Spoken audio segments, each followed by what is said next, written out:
everybody, this is Building Inspector, aka Ocarina, aka Oki, and I am on the Maj'Dul server touring another ToT21 house. This time it is at 13 Tranquil Way in South Qeynos. The owner is Anastasius. Let me make sure I spelled that right. Anastasius.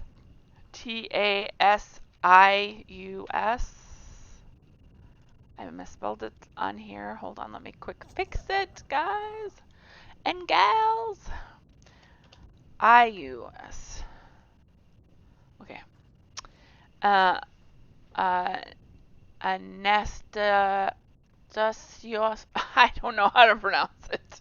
I don't know. Okay, anyway. And the decorator is Scabberss.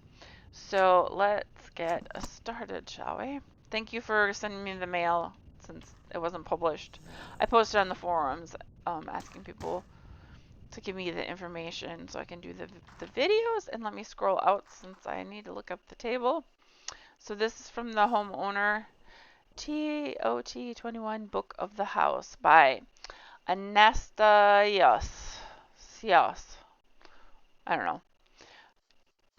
Nikolavich. And it says 15 Tranquil Way for a room. It's actually 13 Tranquil Way. But that's okay. Character, race, class, trade skill, gender, alignment, free blood, dirge, provisioner, male, good. Knights of the Dead and whatever others you'd like. But a lone survivor of a rebellion against lawful ruling nobles in a very faraway land.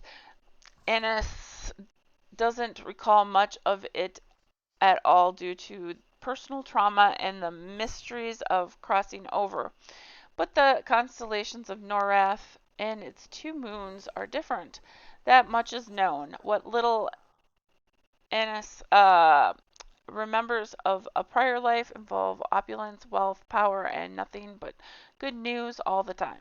Though there were rumblings in the background, ones that the family seemed very sheltered against, and finally the pretty dream descended into nightmare. Finally, our fine young dirge here, pursued by those who blamed their misery solely on the rulers and their nobles, needed help in the worst way.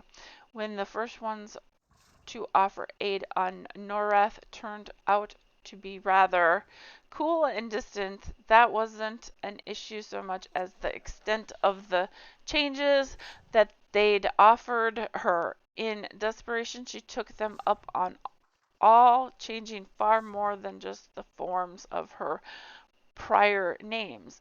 Out of character. Any portals, treasure hoards, etc. can be hidden but accessible, and you can tweak the customizable house stuff any way you would like. Smiley face. Annas is a youngish tune and doesn't have too much in the moving crate for decorative use. End of out of character. And then this is from the Decorator, ToT Remnants of the Past. I should have called the house that. Let's call that the house that because there's too many ToT by blah blah blah. Okay, so Remnants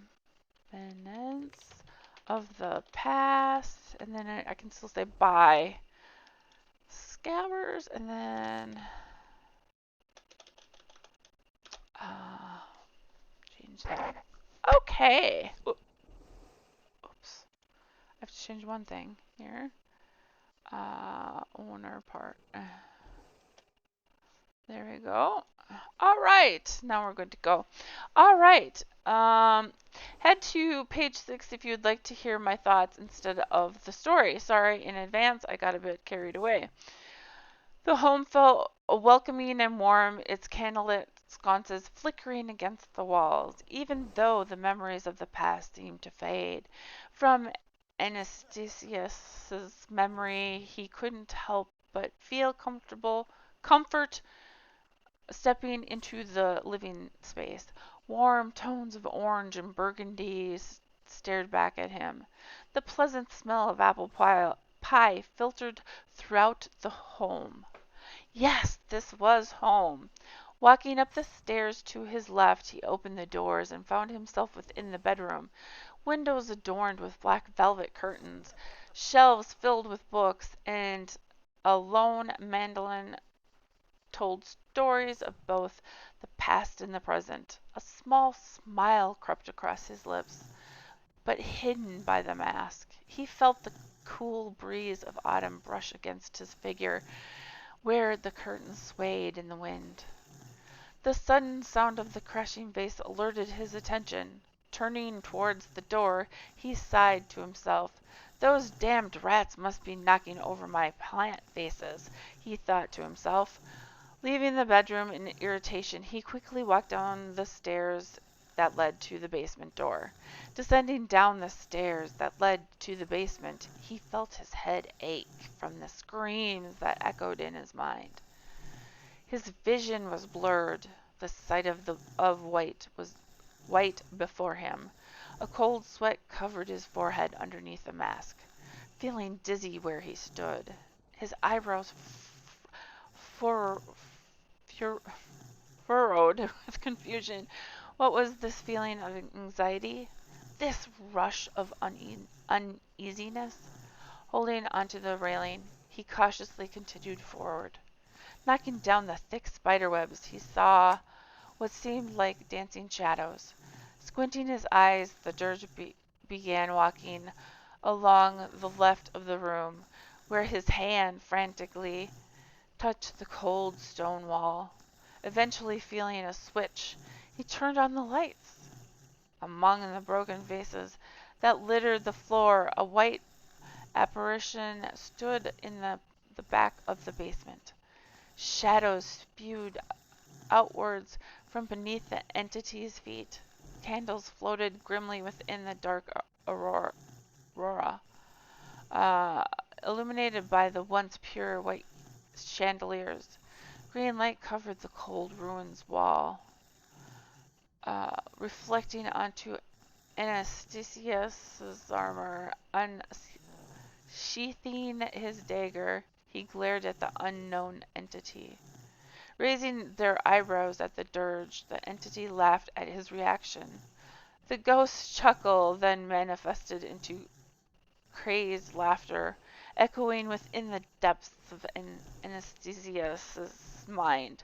A horrid ringing sound was all that the dirge could hear, wincing at the piercing octave. Shadows seemed to cover the walls like water, creeping upwards with demonic speed. Before he knew it, the darkness has enveloped him. He was trapped within a cold black void where time seemed to stop. Yet why did it feel so familiar? An inaudible whisper called out in desperation. Anastasius awoke abruptly at the kitchen table, gasping for air. The clock's gears moved slowly against the candlelight, clicking with each second that passed. Tick, tick, tick, tick, tick, tick. It was just a dream, he said quietly to himself. Leaning back into his oak chair, he listened to the clicking of the clock gears. Tick, tick, tick, tick. It was just a dream, right? He questioned himself, feeling anxious in his seat. Before he knew it, he hurried down to the basement without hesitation. The dirge sighed out of relief, for his mind was only playing tricks. Thankfully, there was no ghost lingering within the basement, only the beautiful mirror that stared back at Anastasius. Shaking his head, he turned back towards the living room. I shouldn't have eaten those Knights of the Dead treats. I'm seeing very strange things, he mumbled to himself, climbing up the stairs. As the presence of the dirge left the cold basement, the beautiful mirror began to illuminate a faint green. Wisps of blue moved towards moved upwards as hands began to reach outwards, trying to escape the void that they had been trapped within for decades. The figure of a white apparition stood before the mirror, laughing hysterically to itself. Ha ha ha ha ha ha! Its cackle echoed within the autumn breeze, traveling throughout the streets of Qeynos. Perhaps the ghostly dream Anastasius had felt was merely a remnant of the past.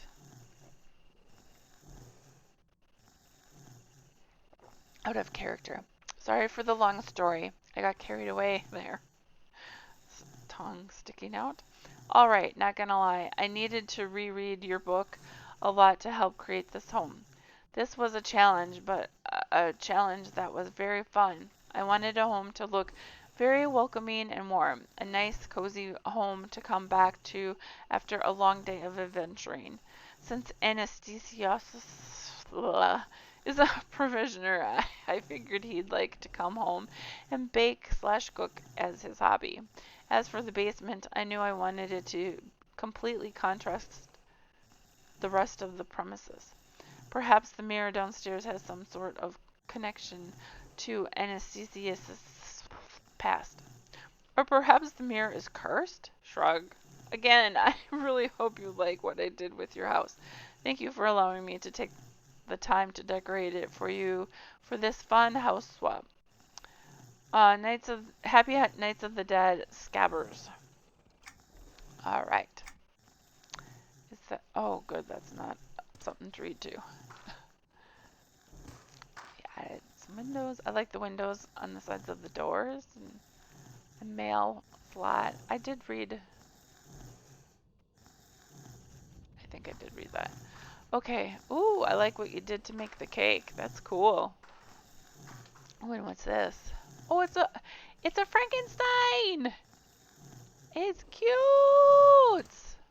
I want that. Okay, I'm gonna make that the picture because that's just too cute. What am I stuck on? There we go. I love the cake and ice cream and yeah, your Frankenstein. It's a Frankenstein cake. All right. Hope there's a baby dragon. Nice bench. Ooh, King's keys hanging on the little thing. Cool. Oh, I like your little closet that you made. Very nice. Ooh, I like it. All this custom furniture. Look at the sink. I like it. Refrigerator, stove, cabinets. Very nice. Clipboard. Alright, so there's a door here. Ooh, that's pretty. Hopefully that's not a scarecrow. Nope. Very cool. Alright, let's go. That's the basement. Maybe we should leave the basement till the last. Let's go upstairs.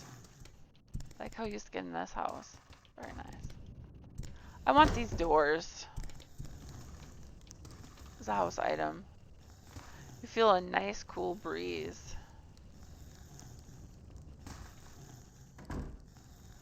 Very nice desk.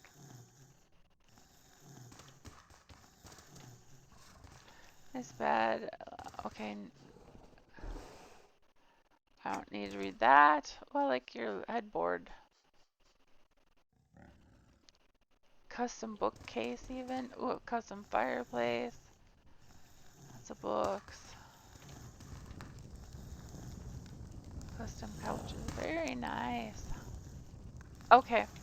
Let's go back down, shall we? Oh, okay, the basement. 1 second. Oh.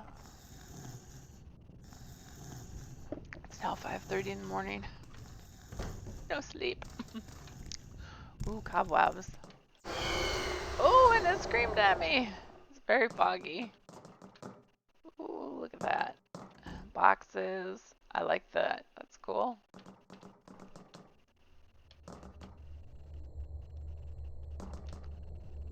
Let's see here.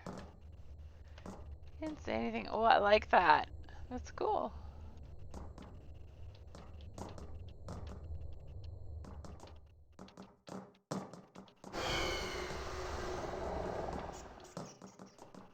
Very cool. Well, nice job. I'm gonna get out of this fog real quick. Thanks for watching, everyone. That's all the ones that were published or I was told about. I haven't checked the forums though. I've been busy with videos. So, if you know of a house that didn't get published or whatever, please give me the details so I can video tour it. And stay tuned for a whole lot of house item previews. Thanks for watching, everyone. Bye.